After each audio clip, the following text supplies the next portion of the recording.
Hi guys, welcome back to the channel. Now today I'm going to review something a little bit different. So from next year, or really from now on, I want to start reviewing training aids as well as golf clubs and things like that to see if any of them are actually worth purchasing or actually work. And the one I'm going to review today is basically just an elastic band that's sewn together in the middle.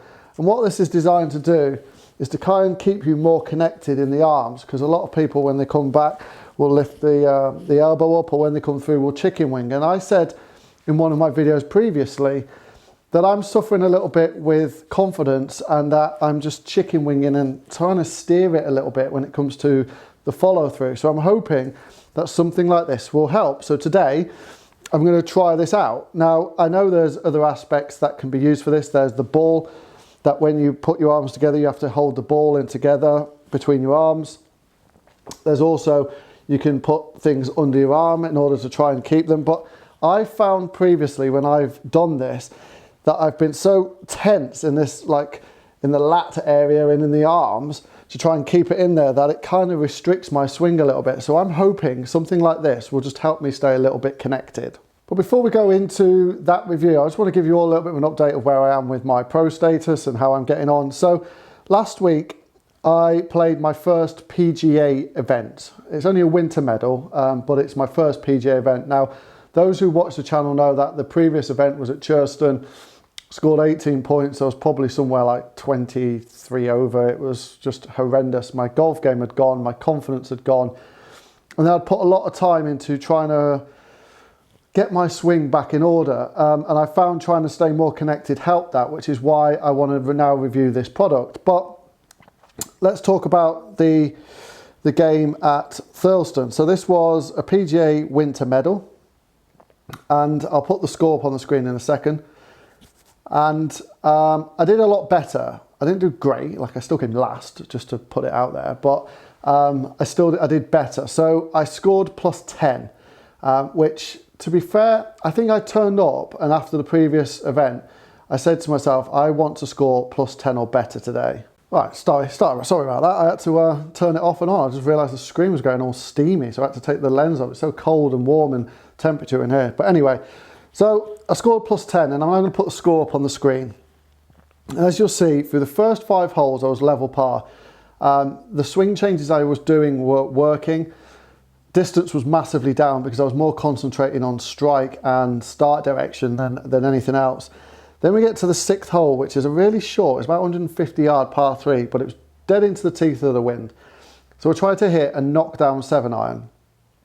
Now at the front of the bunkers at Thurleston on this hole, the front of the green, at Thurleston, there's 2 bunkers, and they were both GUR, and I landed in one. So I had to drop out of it, and I was on like a bit of a slope. So I tried to hit a pitching wedge chip and run, and as I landed, stupidly didn't hit it hard enough. It hit a sprinkler head, the rim, bounced in the air and landed in the sprinkler head. So then I had to take a drop out the sprinkler head on a hill. So I dropped it, rolled down, dropped it, rolled down. So I had to place it right at the top of this hill, and it was precarious, but I couldn't go any closer to the green, and I couldn't drop it back because it was in. So basically I had to place it at the top of this hill and hope for the best. So I placed it down, ball was in play, lifted my tee up, went to get my club, and the ball rolled down the hill into some pretty thick, fluffy rough. Duffed the next chip, chipped it on, and ended up with a 5. So I ended up with a double bogey, which was really, really annoying. And that's a little bit where my head went. It's a little bit, like I said, that's a little bit where my head went. And the one thing I noticed because this is the first time I've actually played with pros in an event. Don't get me wrong, I played with pros, played with Dan and Paul and all that before, but the first time I played with pros in an event. And I think at that stage, if I'm right, I was actually on that tee. I think I was playing with Chris Gill. I think he was possibly 1 over at that stage. And then I'd gone to 2 over. Then the 7th I bogeyed, the 8th I bogeyed, and suddenly I'd gone through the front 9 in plus 4. Now, the difference between me and what I watched Chris and Joe York, who I played with, is they trust their game implicitly. They know if they get a bogey, they'll get a birdie to make it up. They trust their game. That's where I go wrong. I don't trust my game at the moment. So I was at that stage thinking, right, instead of thinking I want to get some shots back, I was thinking, don't lose any more shots. or trying not to. So I parred 9, I parred 10, I bogeyed 11, and then I got parred 12, the par 5. So I was on 13th hole, I was plus 5, plus 4 even, no, plus 5. So I had 6 holes to not shoot 5 over to get better than I wanted to get. Then I double bogeyed another par 3. And I've said this many, many times, par 3s are my nemesis. I really need to work on par 3s. Then I went bogeyed another par 5, and then I went par. So all I had to do really, at this point I was plus 8, was par the 18th. But bearing in mind I'd birdied it the week before in the Alliance, but the wind was pretty strong. So I'd aimed down the left because I was playing a fade. I'm trying to fade my driver now instead of drawing it. So I played down the left, I pulled it very slightly and it didn't fade and it just went straight out of bounds. So then I hit another drive and I pretty much parred the second ball. But that was another double bogey. So I finished at plus 10. But I think I played better than plus 10. I just played some silly shots. I topped 2 shots, so there's 2 wasted shots, plus a couple of silly double bogeys. One of them was a bit unlucky.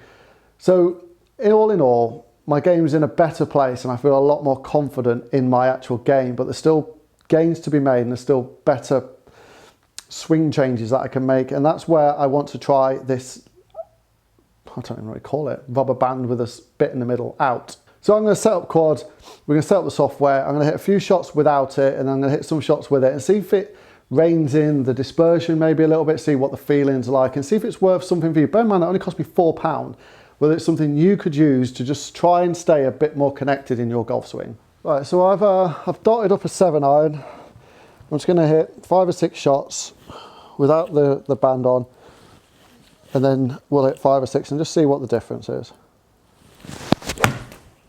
A little bit heavy on that. So I've hit 1 when I wasn't recording, so there is 2 up there already.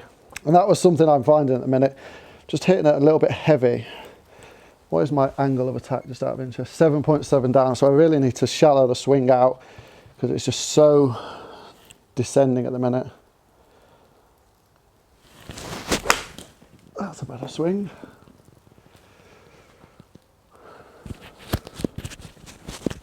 So some of you will be pleased to know that I'm no longer concentrating on hitting the ball as far as humanly possible. Certainly not with irons anymore. Just want to be in play a little bit better. Oh God, what's that? Just so bad at the minute. Just lose connection of the arms and I just cannot recover it.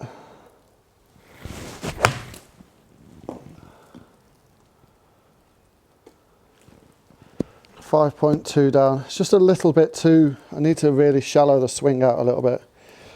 Let's hit 1 more. That's a better shot. That's more of a shot I'm looking for. Yeah, that's much better. When I get the body through and just slow things down, everything seems to work a little bit better, doesn't it? Right, sorry, just going to hit 1 more as well. Then we'll put the band on and see if that works any better.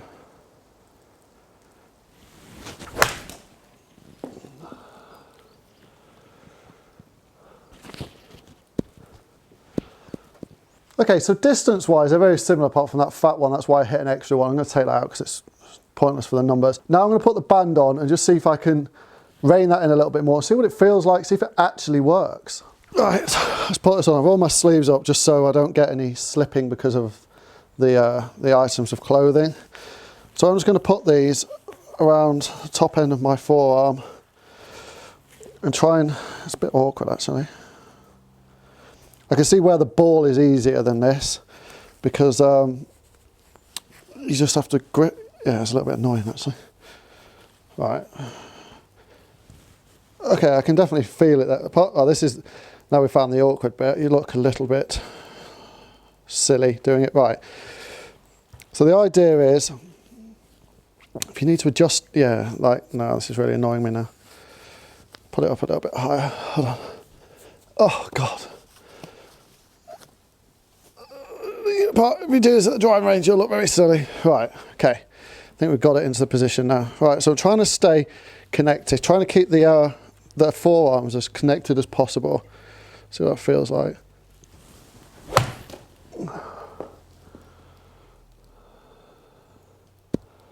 Actually, it feels very, very awkward.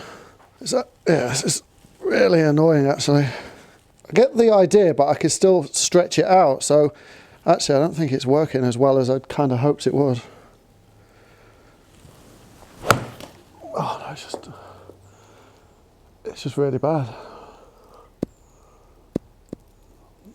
Okay. I think after this, I'm going to try the feeling that I've got here, but without this band, because it's very awkward. I can see how a ball would make it different, but with this, I'm trying not to stretch it.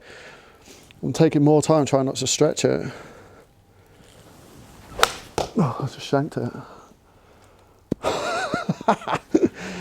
Oh, this is horrible. I get the idea. I don't like it like this. I think there's better ways to do it.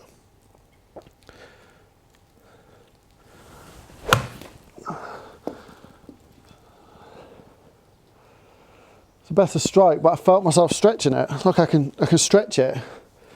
So actually, it's not working, in essence, because I'll hit one more, because I can stretch it out, whereas if I had the ball, or I've got something under my arms, as much as I don't like it, if I go like that, it drops, whereas this, I can actually stretch this quite a long way. So now, in essence, it's a good idea, but I think this is not going to work.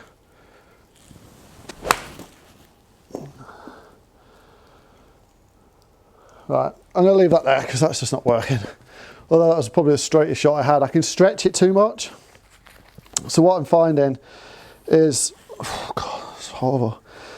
So all I'm finding, because I can stretch it so far, is I'm actually not staying connected. I'm just going to hit now a couple of shots with the feeling of trying to stay connected, as opposed to having that band there, because one, it's awkward, two, no, right. Try and feel and stay connected.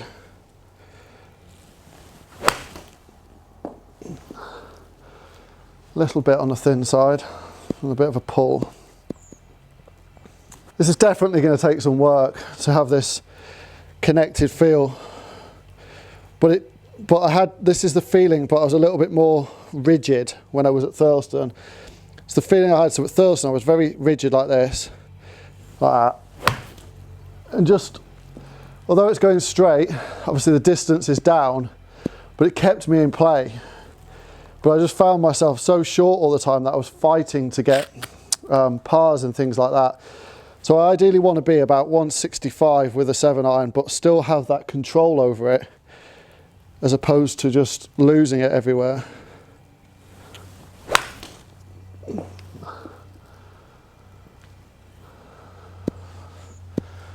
Yeah, going to take some work.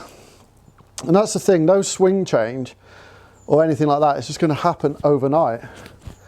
Also, how good is the Druids golf clothing, by the way? I took advantage of their Black Friday sale, bought quite a few items and massively impressed. Not paid to say that, so that's my own personal opinion. Right, let's try and really feel this now. That's a good strike.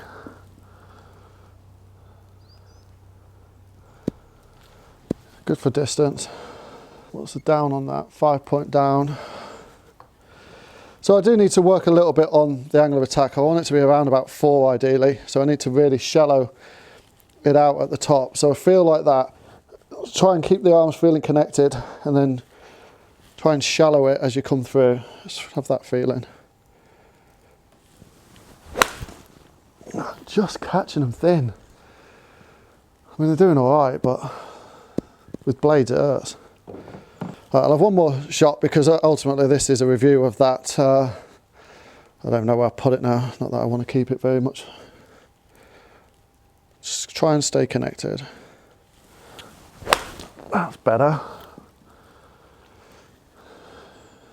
Yeah, it's just so much better. 165, 160, really, really good. So the feeling of staying connected is definitely something I need to keep going on, because I can really get to the top and feel like this. So the elbow is just like if I was holding something under here, it's going to fall out. So I really need to feel a little bit more connected, and then as I come through, I can get especially when my confidence is low. And I had this at Thurleston in that PJ event. I was literally plus 10 by steering my way around. I get to about here and I really do this, get this chicken wing, whereas I need to feel like I'm connected and then connected going through. And you can see there that when I get that feeling, just hit one more, the shots are just there's so much more control. There's hardly any movement on them. They're going about the distance. So even if I do miss, I'm only missing slightly as opposed to missing big, which I can and have done in the past.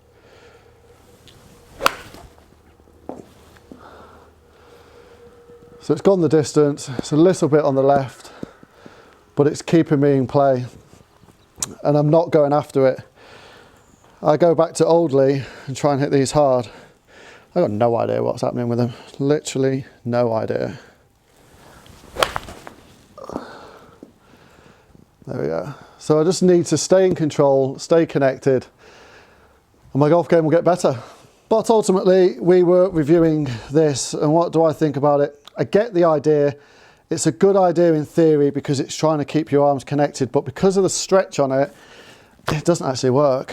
It's awkward, it feels awkward, it's difficult to get on because your arms are sliding up and down all the time. The theory behind it is good. For me, there's better products out there. I really want to test the one where you've got a ball between like a necklace, and then trying to keep the ball in your wrists, or in the forearms. For me, this is probably £4 wasted, but I think a lot of people would probably try this. I think it would work on short game because there's not as much movement in it, but if you're trying to do full shots and you've got these tendencies to sort of put the elbows out, this isn't going to stop that from happening. You're not going to get any feedback from it. All you're going to do is stretch it. So it's a no from me on this training aid. It is only £4, so I've not lost like loads of money. I got it because I wanted to try and stay connected, but I think I need to go back to the drawing board and try a different device for that feeling, because this doesn't work. Anyway, I hope you've liked that video and that little update on where I am within my sort of PJ Pro training and my playing, and that little review of that training aid. For me, big no. Doesn't work for me anyway. It might work for some of you, but like I said, going forward, I'm going to try and get hold of more training aids. For the studio in here, I am going to now start investing a little bit more in more technology. So I am getting the Visio putting sort of lasers and all the devices that go with that, just so when obviously I do coaching and things like that, I've got better facilities, better equipment to be able to do those sort of that sort of coaching as I'm learning. And I'm going to be learning off one of the best putter coaches that I know, or the best putting coach that I know, which is James Urquhart as well. But he has Sam Putlab. I don't have that in here. So we'll be learning things like that. As for coaching, I do now have a couple of clients, which is really, really good. One scored, and if he's watching this, one scored 44 points after his first lesson at the weekend. Probably won. That's 8 shots better than his handicap, which is superb. And that was just from a very small short game lesson. And it's a lesson you're going to see coming up towards the end of the month with Miles. I've already recorded it. It's already been done. And you'll see that short game lesson that I do with Miles as I try and get him down to as low as handicap as possible. And if you've not seen that video yet, that is the start of my winter coaching series with Miles, where we're starting off at 18.1, I think it is. We're going to try and get him low as possible within 6 months over 12 lessons. And see what happens. And if you do go to that video, there's also a chance to win a ShotScope V3, because that has been kindly donated by ShotScope. But if you're interested in buying a ShotScope V3, then go down into the description. There is a link, and there's also a discount code of Lee10, and that will get you, I'm assuming, I've not even tried it, but I'm assuming it's 10% off a ShotScope V3 or any ShotScope product. So if you are looking for a Christmas present for someone, you can get 10% off by going down into that link in the description, putting code LEAF10 into the checkout, and getting yourself a bit of a discount. So it's all worth doing. For the time being, I'm going to leave that there. Thanks very much again for watching. If you are new to the channel, please do subscribe. And if you have liked this video, please do click the like button down below. Lots more coming, a lot of big push for the channel for next year. So lots more stuff coming. There's new releases coming out that I will be reviewing soon. But for the time being, I'll see you all on the next video.